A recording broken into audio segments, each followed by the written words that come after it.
In the last video, we used npm audit to find vulnerable dependencies in a Node.js app.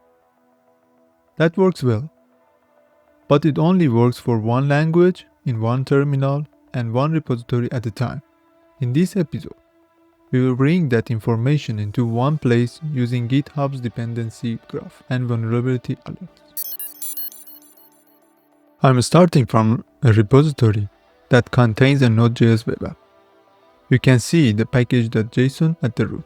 That's what GitHub used to detect this is a Node.js project. From the GitHub UI, I go to Insights, then Dependency Graph.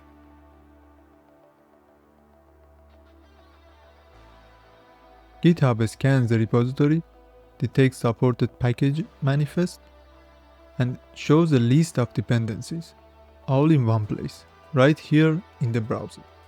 This view should look familiar if you watched the previous episode.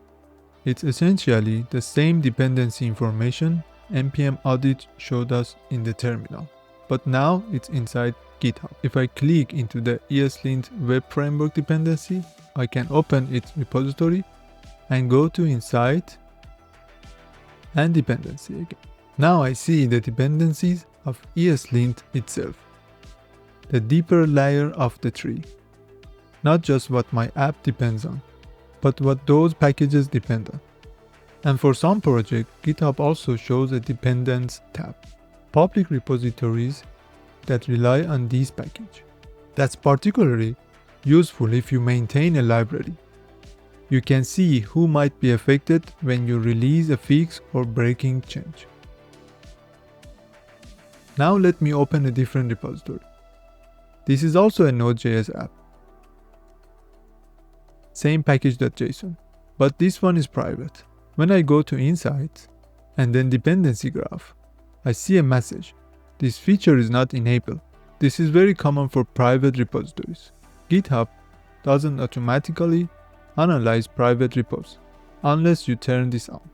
I just click Enable, and let's give it a moment to run the analysis, and there we go.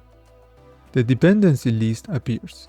Probably you cannot see any flag dependency or any vulnerability here, but if I go to the security, you can see the Dependabot alerts now is disabled. I also need to enable Dependabot alert for my private repository. I click on the enable button, and here I just enable the Dependabot alerts. And then I go back to security again. You can see that the Dependabot alert now is enabled. Let's go and view Dependabot alerts. And bam!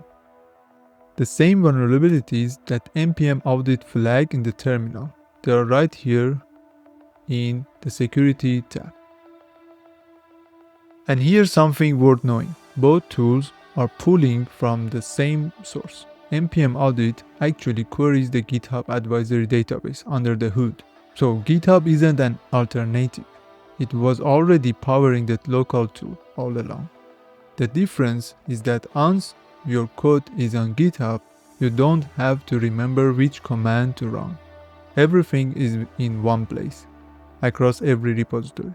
Once a configuration is applied, the dependency graph is enabled, and GitHub can surface vulnerabilities. You can drill in to see the severity, the affected version, and what you need to do. And you can dismiss it if it genuinely doesn't apply to how you are using the package. This isn't limited to just Node.js. GitHub's dependency graph supports many ecosystems: Rust, PHP, .NET, Go, Java, Python, and more. As long as your manifest file is in a supported format, like a package.json or CSproj or pom.xml, pushing your code to GitHub and turning on the dependency graph gives you a consistent view across all those stacks. Of course, once you start turning this on across many repositories, you can end up with a lot of alerts. In the next episode, we will look at auto triage rules, automated rules that can dismiss low-impact development dependencies or trigger security update pull requests for more serious issues. managing the signal, not just turning on the noise. If you are following along, check your repository, make sure the dependency graph is enabled, and take a look at the security tab for alerts.